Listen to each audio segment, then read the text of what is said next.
Dear students, welcome to Amrit Senior Secondary School.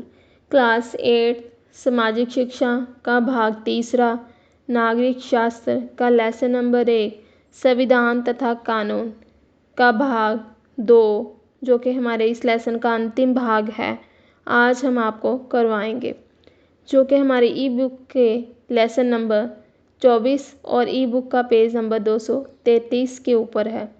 पिछली बार में हमने आपको संविधान क्या होता है और ये किसके द्वारा बनाया गया तथा कानून के बारे में समझाया था। आज हम उससे आगे आपको संविधान की भूमिका, संविधान तथा लोकतंत्र के बारे में समझाएंगे। तो बच्चों, हम शुरू करते हैं हमारा आज का टॉपिक, संविधान की भूमिका। पढ़ते हैं हम। मनुष्य एक सामाजिक प्राणी है। ये अपने स्वभाव तथा आवश्यकताओं की पूर्ति के लिए समाज में निवास करता है। बहुत से समुदायों, समूहों तथा संघों का निर्माण करता है। ये सभी किसी न किसी कानून के अनुसार ही चलाए जाते हैं। स्वयं का जीवन जीने के लिए कानून की आवश्यकता होती है। बच्चों, तनिक सोचो, यदि आपके विद्यालय में कोई कानून ना हो तो कैसा अनुभव होगा। ना उचित समय पर सुबह की प्रार्थना सभा, ना पढ़ाई, ना खेलें तथा ना ही और क्रियाकलाप। विद्यालय जंगल की तरह लगेगा। इसलिए प्रत्येक संस्था को नियमित स्वरूप प्रदान करने के लिए कानून की ज़रूरत पड़ती है। आगे है, हमारे समाज में एक बुराई जो शताब्दियों से निर्धन वर्ग के लिए एक अभिशाप थी, वह थी दहेज की कुप्रथा। निर्धन वर्ग के लोग ऋण लेकर दहेज देते थे, मतलब कर्ज लेकर कर्जा उठाते थे। वह ये ऋण पीढ़ी दर पीढ़ी चलता रहता था। यही कारण था कि स्त्री जाति का मान सम्मान समाज में कम हुआ। लोग भ्रूण हत्या करने लगे। लड़कों की अपेक्षा लड़कियों का अनुपात कम हुआ। इसलिए सरकार को कानून बनाना पड़ा। इस कानून के अनुसार दहेज लेना या देना अवैध घोषित कर दिया गया है, परंतु इस कानून को दृढ़ता से लागू करने की आवश्यकता है। इस बुराई को ख़त्म करने के लिए हम सभी का सहयोग ज़रूरी है। संविधान को सर्वोच्च माना गया है। बच्चों, भारत में राष्ट्रपति, प्रधानमंत्री तथा सरकार को चलाने वाला मंत्रिमंडल भी संविधान के अनुसार कार्य करने के लिए वचनबद्ध है। संविधान के अनुसार ही राजकीय तथा अराजकीय संस्थाएं कार्य करती हैं। कानूनों की सुरक्षा के लिए न्यायपालिका का गठन किया गया है। न्यायपालिका को स्वतंत्र तथा निष्पक्ष बनाया गया है। यदि कोई संस्था संविधान के अनुसार कार्य नहीं करती तो उसे असंवैधानिक घोषित कर दिया जाता है। आओ बच्चों, अब हम आपको इसका विस्तार से मतलब समझाते हैं। मनुष्य एक क्या है? सामाजिक प्राणी है।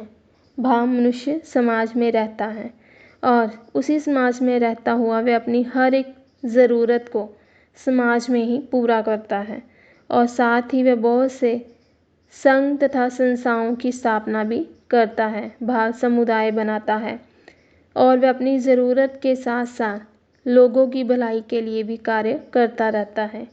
ये सारी संस्थाएं अनुशासन में रहती हुई अपना कार्य करती हैं। कानून के अनुसार चलाई जाती हैं। यदि हम आम जीवन में भी, अपने रोज़मर्रा जीवन में भी कानून के अनुसार तथा अनुशासन में रहते हुए कार्य करते हैं तो समाज एक अच्छा रूप धारण कर लेता है। जैसे हम स्कूल में हर रोज़ एक फिक्स टाइम के अनुसार, मतलब कि एक निश्चित समय के अनुसार स्कूल में जाते हैं और स्कूल में हम हर काम अपना समय के अनुसार ही करते हैं। तो इससे क्या होता है कि हम अनुशासन में रहना सीखते हैं। इसी तरह समाज तथा समाज की हर संस्था को सही ढंग से चलाने के लिए कानून की ज़रूरत पड़ती है। हमें जो अनुशासन में रहना सिखाते हैं। जैसे एक देश को, राष्ट्र को एक सूत्र में, एक धागे में पिरोने के लिए, लोगों के अधिकारों को सुरक्षित रखने के लिए भारतीय संविधान सबसे महत्वपूर्ण भूमिका निभाते हैं। लोगों के मौलिक अधिकार अर्थात समानता, स्वतंत्रता का अधिकार, शोषण के विरुद्ध आवाज़ उठाने का अधिकार इत्यादि आदि की रक्षा के लिए भारतीय संविधान देश के लिए महत्वपूर्ण तथा इसकी उपयोगिता अधिक हो जाती है। बच्चों आगे है, संविधान तथा कानून की सहायता से हम सदियों से चली आ रही बुराई को ख़त्म कर सकें। कौन सी बुराई?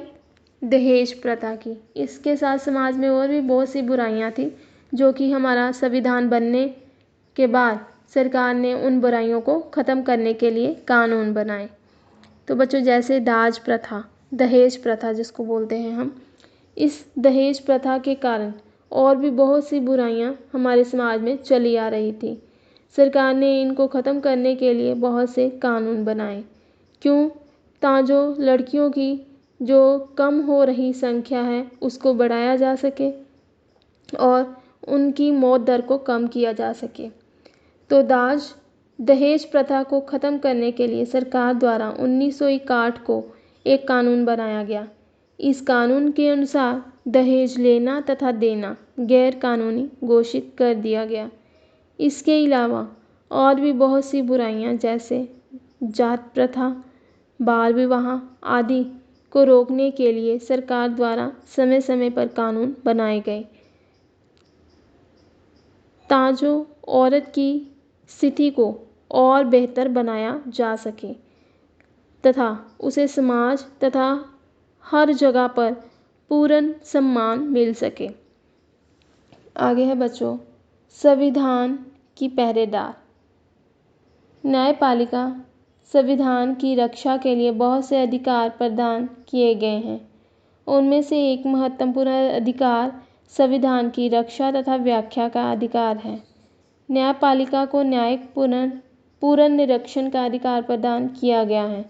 इस अधिकार का अर्थ है कि यदि किसी विधानमंडल द्वारा बनाया गया कानून, कार्यपालिका द्वारा लागू किए गए आदेश संविधान के किसी अनुच्छेद या धारा का उल्लंघन करते हैं तो ऐसे कानूनों या आदेशों को न्यायपालिका असंवैधानिक घोषित कर सकती है। न्यायपालिका को निष्पक्ष तथा स्वतंत्र बनाने के लिए कई कदम उठाए गए हैं, जैसे न्यायाधीश की नियुक्ति, वेतन, भत्ते, कार्यकाल अन्य कर्मचारियों से अलग किए गए हैं। तो बच्चों आओ हम इसका विस्तार से आपको मतलब समझाते हैं।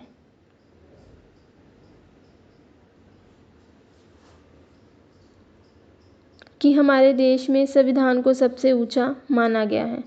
हमारे देश की सरकार में किसी भी महत्वपूर्ण ओहदे की नियुक्ति से पहले ओहदा होता है पद, पोस्ट की नियुक्ति से पहले संविधान में जो सबको एक शपथ दिलाई जाती है वह संविधान के अनुसार ही होती है। संविधान के अनुसार ही देश की हर संस्था अपना कार्य करती है। यदि कोई संस्था संविधान के अनुसार बनाए कानूनों के अनुसार कार्य नहीं करती तो उस संस्था को गैर संवैधानिक घोषित कर दिया जाता है। हमारे देश की न्यायपालिका को भी स्वतंत्र तथा निष्पक्ष बनाया गया है। न्यायपालिका को संविधान की रक्षा के लिए बनाया गया है, क्योंकि संविधान जो हमारे अधिकारों की रक्षा करने के लिए बनाया गया है उसी संविधान की रक्षा करने का अधिकार न्यायपालिका को भी दिया गया है। संविधान की रक्षा तथा व्याख्या करने का अधिकार भी बनाया गया है। न्यायपालिका को ये अधिकार दिया गया है कि वे किसी भी बनाए हुए कानून का फिर से पुनर्निरीक्षण कर सकती है, अर्थात फिर से जांच पड़ताल कर सकती है।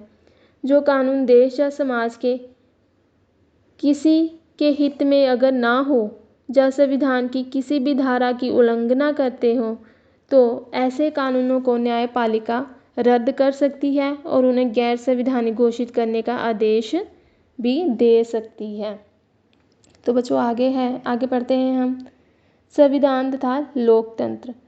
संविधान के अनुसार सारे देश में पूर्ण लोकतंत्रीय ढांचा लागू किया गया है।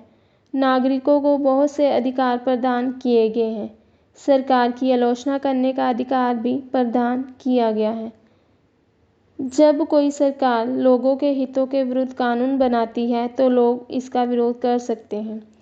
15 अगस्त 1947 से पहले यदि हम परतंत्र थे तो मतलब गुलाम थे, तो उस समय भी अंग्रेजी सरकार द्वारा बनाए काले कानूनों का विरोध किया गया। साइमन कमीशन तथा जलियांवाला बाग की घटनाएं हमारे समक्ष हैं।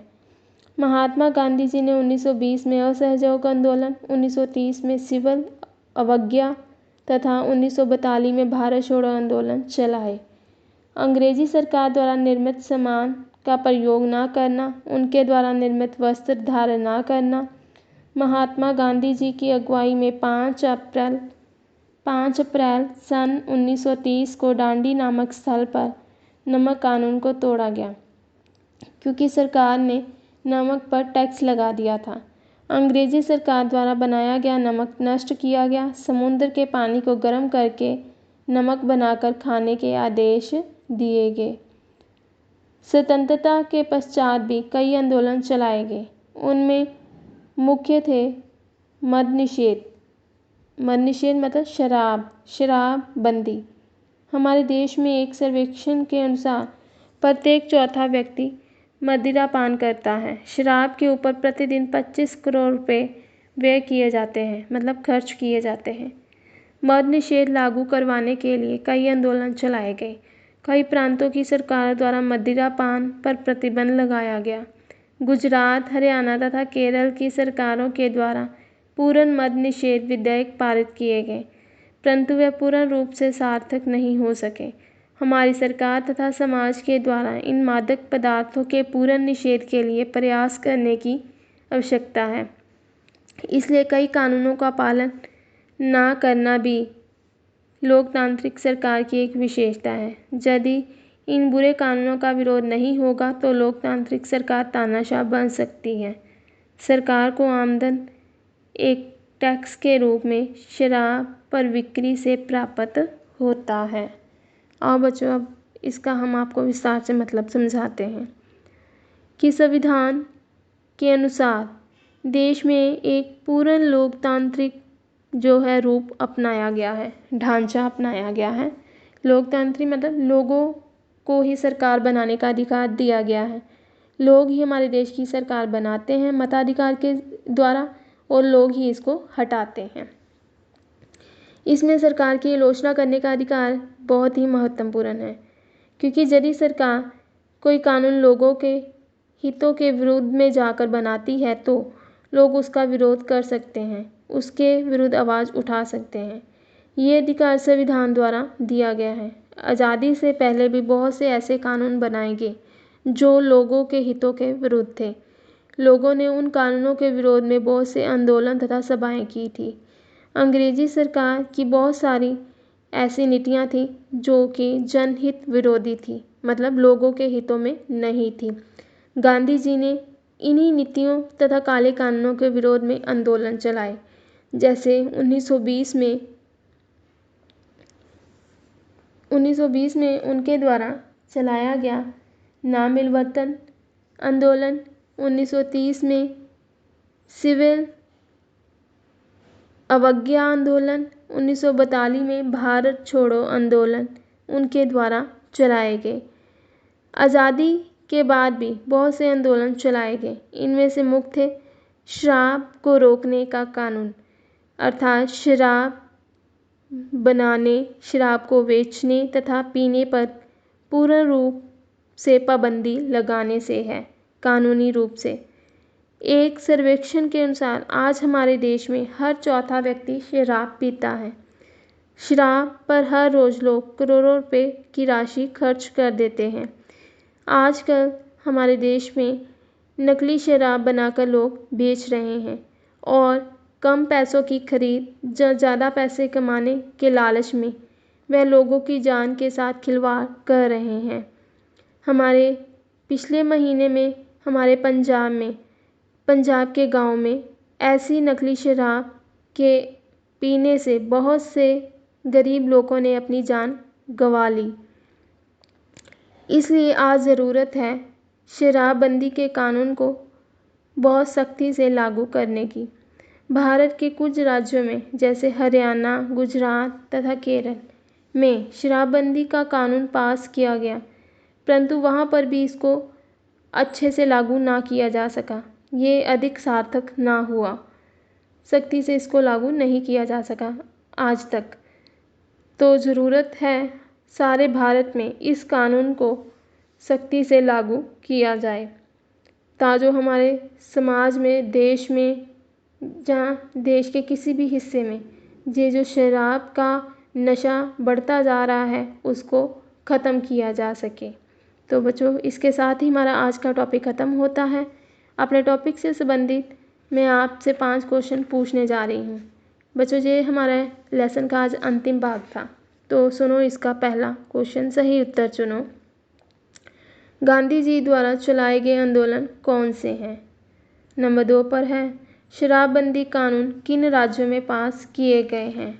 इनके ऑप्शन बच्चों नीचे दिए गए हैं, आगे खाली स्थान है। यदि कोई संस्था संविधान के अनुसार कार्य नहीं करती तो उसे डैश घोषित किया जाता है। नंबर 4 पर है संविधान को डैश माना जाता है। नंबर 5 पर है दहेज प्रथा को रोकने के लिए कानून डैश बनाया गया। तो बच्चों, इसी के साथ हमारा आज का टॉपिक ख़त्म होता है। धन्यवाद।